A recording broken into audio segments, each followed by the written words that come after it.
avocatul poporului.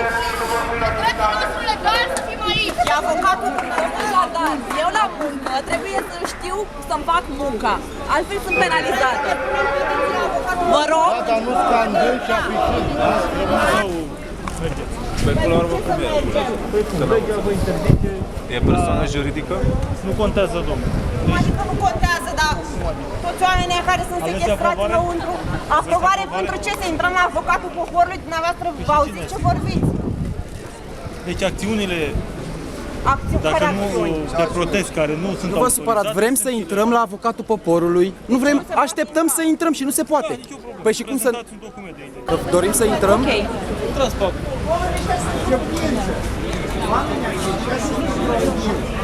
Sunt într-o audiență, dar privind să-i păzească la locul în care sunt în audiență. Uitați-vă și dumneavoastră la modul în care se... Uitați-vă, ferestre ocupate de jandarmi. Dar ce suntem stat? Suntem stat polițienesc? Am ajuns în halul acesta încât și audiențele să fie păzite de jandarmi. Dar sunt niște copii înăuntru, domnule, nu sunt alții mai mari. Copii sunt. Își bat joc de acești oameni și își bat joc de țară, din păcate asta este. Deci au ei impresia că ce vor ei pentru România e bun pentru poliție. De ce au ei așa? Nu e concediu republică, pe ei lăsat. Fiți consecvenți măcar, de ce încercați să ne faceți așa pe nemic? Ce făceam?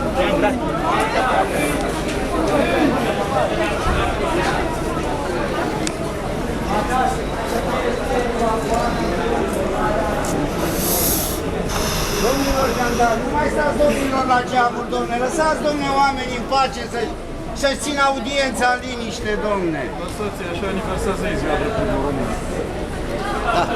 Azi e Azi, ziua internațională a drepturilor române. 10 decembrie. Ați nimerit-o astăzi, domnilor jandarmi. Mamă, dar ce bine vă stă. Gradici și jandarmi. Gradici și jandarmi.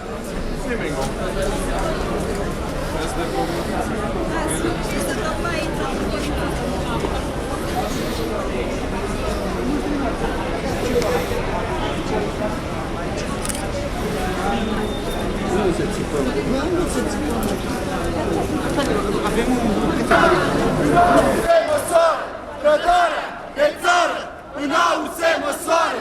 Trădarea de țară în au se măsoară! Trădarea de țară în au se măsoară!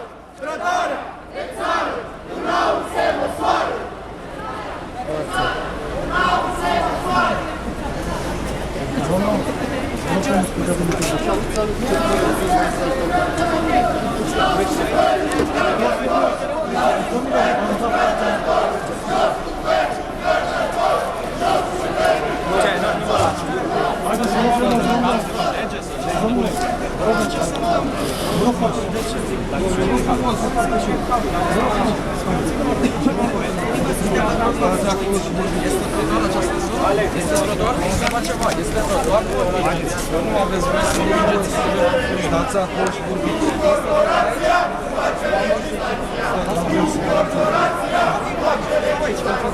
Nu corporația face legislația.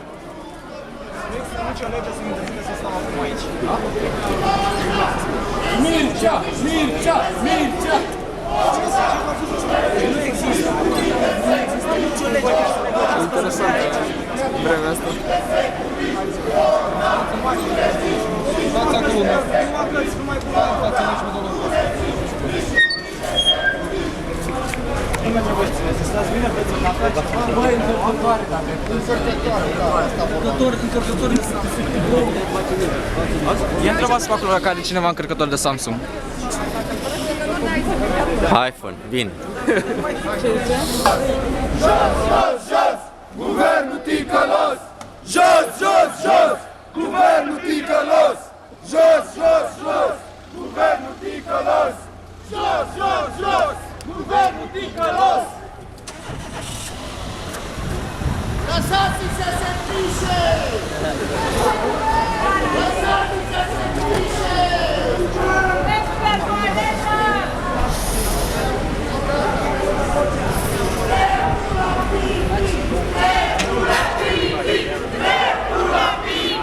Dreptul la pipi!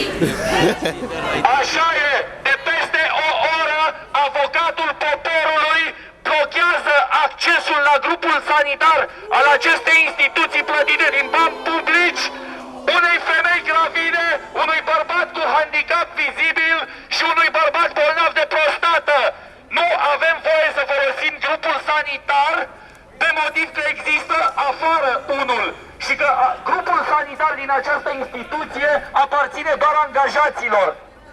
Asta este segregare! Procesului legislativ, în momentul actual, proiectul de lege pentru modificarea și completarea legii minelor numărul 85/2003 se află la Camera Deputaților în dezbatere legislativă. Proiectul de lege a fost trimis pentru aviz la Comisia pentru Politică Economică, Reformă și Privatizare, Comisia pentru Administrație Publică, Amenajarea Teritoriului și Echilibru Ecologic și Comisia Juridică de Disciplină și Imunități. În stadiul actual, avocatul poporului nu are mijloacele constituționale și legale pentru a declanșa un control al constituționalității acestui demers legislativ.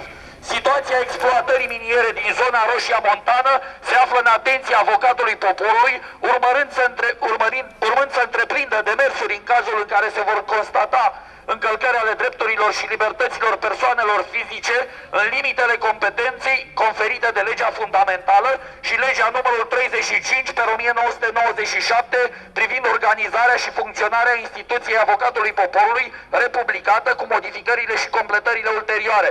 Menționăm că până în prezent avocatul poporului a fost sesizat cu o singură petiție referitor la Roșia Montană în data de 21 octombrie 2013. Biroul de presă al avocatului poporului. Avem și noi un comunicat. Alina, comunicatul nostru! Comunicatul! Aduceți comunicatul nostru! Să vină comunicatul pentru presă!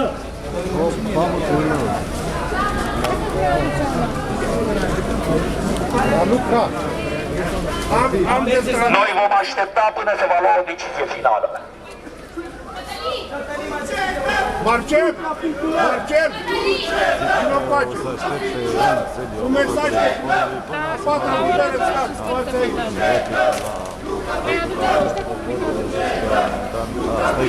Mesaj adresat Jandarmeriei Române. Atunci când loviți tinerii și bătrânii noștri în numele diferitelor companii străine ce au venit aici la noi și la voi și la părinții voștri sau la soțiile și copiii voștri să ne fure și ultima brumă de avere națională, neamanetată sau vândută de politicienii schimbători de tricouri colorate de la FSN la roșu, galben, albastru, verde, etc., politicieni ce au condus România de dinainte de 1989 și până astăzi. Să vă aduceți aminte de cuvintele următoare. Jur credință patriei mele România, jur să-mi apăr țara chiar cu prețul vieții, jur să respect legile țării și regulamentele militare, așa să-mi ajute Dumnezeu. Dacă cuvântul România vă pune semne de întrebare, citiți, vă rog, articolul 1 din Constituție. Sper că patrie v-au spus măcar bunicii voștri ce înseamnă. Radu Dan.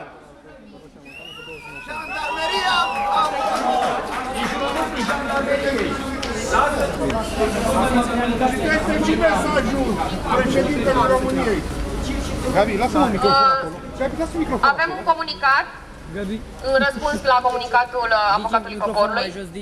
Grupul de cetățeni care contestă modificările aduse la legea minelor, aflat în sediul instituției avocatului poporului, denunță neconstituționalitatea acestei legi și solicită respingerea ei. Grupul solicită avocatului poporului să conteste această lege la Curtea Constituțională. Sub pretextul elaborării unui cadru general pentru industria minieră, s-au preluat de fapt cea mai mare parte din propunerile aflate în legea specială pentru Roșia Montană. Prin aceasta se acordă titularilor de licențe miniere prerogative și drepturi derogatorii de la toate prevederile aplicabile celorlalți operatori economici, cu încălcarea gravă a drepturilor constituționale la proprietate, mediu sănătos, acces la justiție și tratament egal în fața legii. În primul rând, toate lucrările privind prospecțiunile și explorările geologice și cele de extracție și prelucrare a resurselor minerale sunt declarate de utilitate publică. În acest fel, această propunere legislativă își depășește domeniul de reglementare pentru că numai legea cadru privind exproprierea, numărul 33/94, poate să stabilească cauzele de utilitate publică. Titularii licențelor miniere dobândesc în mod direct concesiunea asupra oricăror bunuri proprietate publică din perimetrele miniere, fără organizarea unor licitații, cu încălcarea principiilor tratamentului egal, al nediscriminării și al liberei concurențe. Guvernul este obligat să declanșeze procedurile de expropriere în termen de 30 de zile, de când o companie minieră face o solicitare și expropriază orice gospodărie și teren din perimetrul minier pe care apoi le pune la dispoziție în mod direct companiilor miniere. Procedura de expropriere care urmează încalcă articolul 44 din Constituție, deoarece nu se face nici cu justa, nici prealabilă la despăgubire. Oamenii expropriați își pierd proprietatea în chiar momentul în care compania minieră consemnează pe numele lor o sumă cu titlul de despăgubire. Cu toate acestea, oamenii nu se pot plânge în instanță împotriva deciziei de expropriere. Proiectele miniere pot distruge monumente istorice, culturale, religioase, situri arheologice de interes deosebit, deoarece ar avea un statut special care nu necesită descărcarea prealabilă de sarcină arheologică sau deplasarea monumentelor istorice.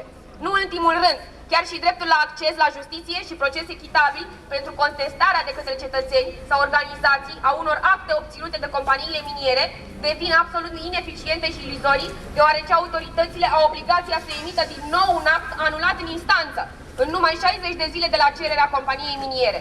Prin aceste măsuri, interesul companiilor miniere private se pune deasupra interesului național și deasupra dreptului de a trăi în propria casă și pe propriul pământ. Aceste modificări aduse la legea minelor reprezintă o disoluție a statului, acesta fiind substituit de privat în relația cu cetățenii. În același timp, grupul de cetățeni aflat în sediul Avocatului Poporului solicită și anchetarea abuzurilor împotriva drepturilor omului de la Pungești, județul Vaslui, ce au avut loc în zilele precedente. Mulțumim! Bravo! Bravo! Nu plecăm! Nu capitulăm! Nu cedăm! Nu capitulăm! Nu cedăm! Nu capitulăm! Nu cedăm! Nu capitulăm! Nu cedăm! Nu capitulăm! Nu cedăm! Nu capitulăm! Nu cedăm! Nu capitulăm! Nu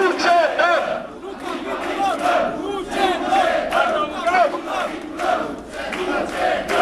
Adăugăm faptul că acum 2 ani de zile s-au strâns 150.000 de semnături în toată România împotriva acestor prevederi legislative, iar în toamna aceasta 10 sau chiar 100.000 de oameni au ieșit în stradă în toată România pentru a contesta aceste prevederi, care se vor aplica în toată România și, cum bine știm cu toții, primul loc va fi Roșia Montană, dar apoi fiecare dintre noi vom putea fi scoși din propriile case și de pe propriile pământuri în baza acestei legi pe care ei o vor să fie legală, dar este ilegitimă, neconstituțională și împotriva întregii Românii. Un mesaj de la mine, Marin Stoica, v-am dat comunicatul. Un mesaj de la mine. Vino aici, să stați și arătați. E minerea la 2 ani. Asta trebuie să respuni și asta trebuie să spui gata. Popor, tineri, acum este mineria de-a 2. Vă spunem cu multă responsabilitate, Marin Stoica, am depus președintele României un comunicat. V-aș ruga să-l urmăriți în acest sens. Noi, victimile Revoluției, victime mineriate, susținem cauza tineretului nostru, idealul nostru nu a dispărut. Atrag atenția jandarmeriei române. Jandarmi, nu mai vă lăsați manipulați de cei ce în decembrie ne-au omorât și 13-15 au ajuns să coordoneze și să fie aserviți. Pentru acest lucru vă rog, jandarmi, păstrați-vă demnitatea de jandarmi. Nu am venit aici să facem nimic rău, nu suntem antisociali. Nu aveți dreptul și voie să opriți protestele. Vedeți? Noi suntem aici să țineți cont.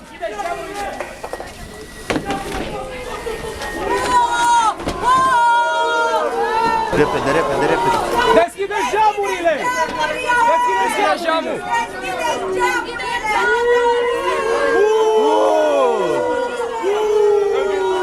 Deschide geamul! Deschide geamul, lasă geamurile deschise. Că nu intră pe aici. Dacă intră peste voi, intră pe aici.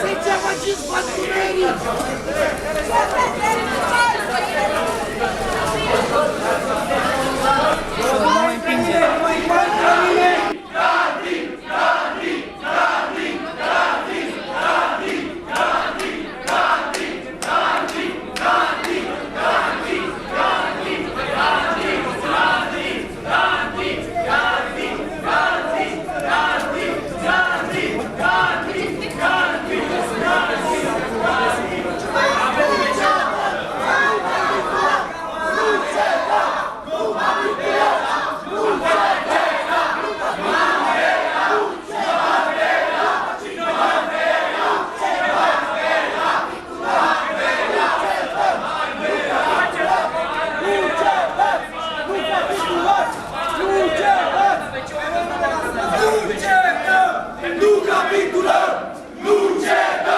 Nu capitulăm!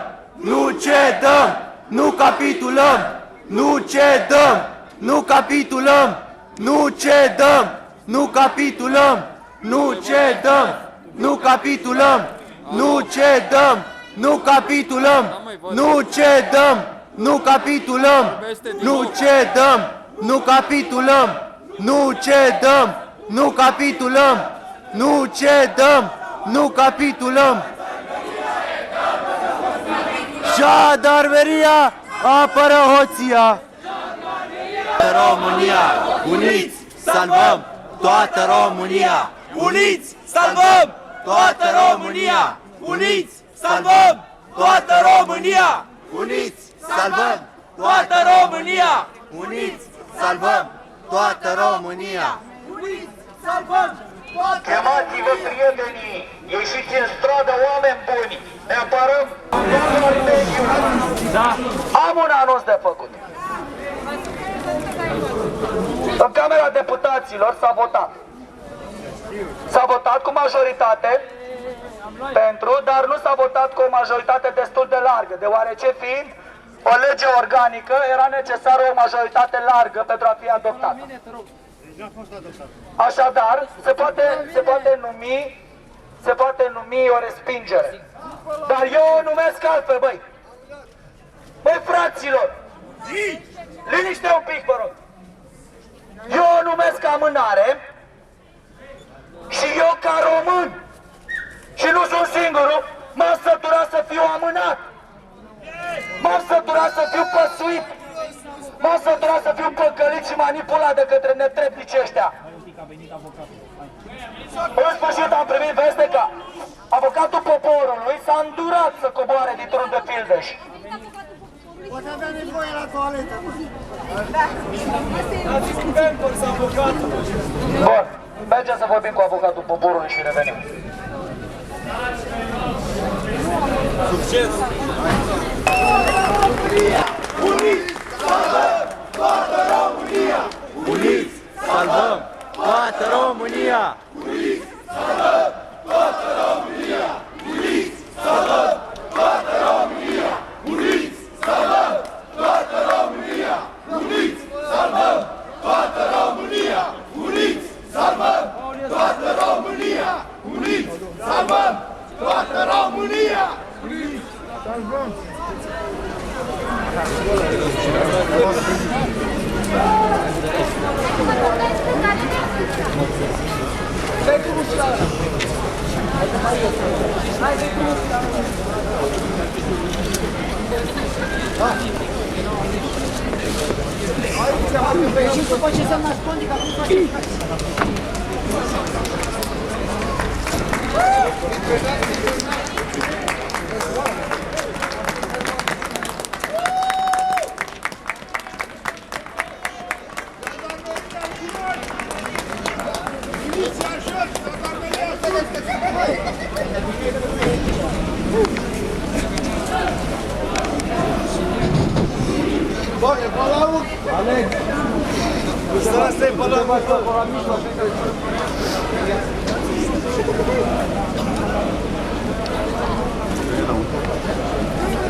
Salvăm Roșia Montană! Uniți, salvăm Roșia Montană! Uniți, salvăm Roșia Montană! Uniți, salvăm Roșia Montană! Uniți, salvăm Roșia Montană! Uniți, salvăm Roșia Montană! Uniți, salvăm Roșia Montană! Uniți, salvăm Roșia Montană! Uniți, salvăm Roșia Montană! Uniți, salvăm Roșia Montană! Uniți, salvăm Roșia Montană! Uniți, salvăm Roșia Montană! Uniți, salvăm Roșia Montană! Uniți, salvăm Roșia Montană! Uniți, salvăm Roșia Montană! Uniți, salvăm Roșia Montană! Salvăm Roșia Montană! Uniți! Salvăm Roșia Montană! Uniți! Uniți! Salvăm Roșia Montană! Uniți! Salvăm Roșia Montană! Uniți! Salvăm Roșia Montană! Uniți! Salvăm Roșia Montană! Uniți! Salvăm Roșia Montană!